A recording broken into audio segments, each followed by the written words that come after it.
呢次真係千辛萬苦，終於到啦！交房之後，第一次嚟睇下真係個廬山真面目啊！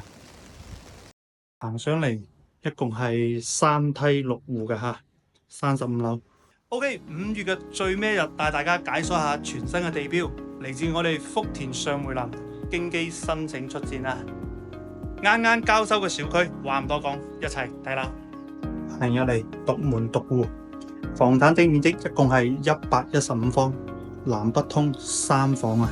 嚟睇一睇呢邊係朝南嘅陽台，景觀超級好，可以睇我哋平安嘅吓。呢邊係飯廳，行入嚟係廚房，然後呢度有個生活陽台，中規中矩啊！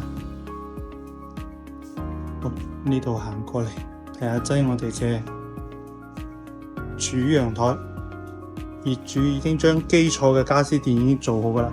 睇下呢個景觀，睇成個福田嘅景觀啦，好靚。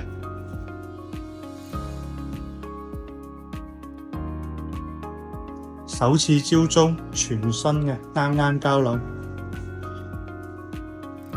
個係公共洗手間，隔籬係一個朝北嘅臥室。面積嘅話大概係7個方到8個方左右。呢度係客臥，可以睇到我哋嘅平安金融中心。行過嚟呢度係主臥，亦都係朝南嘅吓。跟住呢度仲有一個細細嘅衣帽間仔。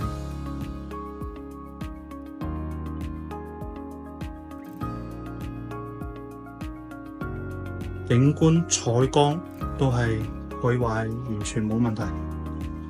好啦，有興趣嘅朋友點讚加關注，今日係咁先吓，拜拜。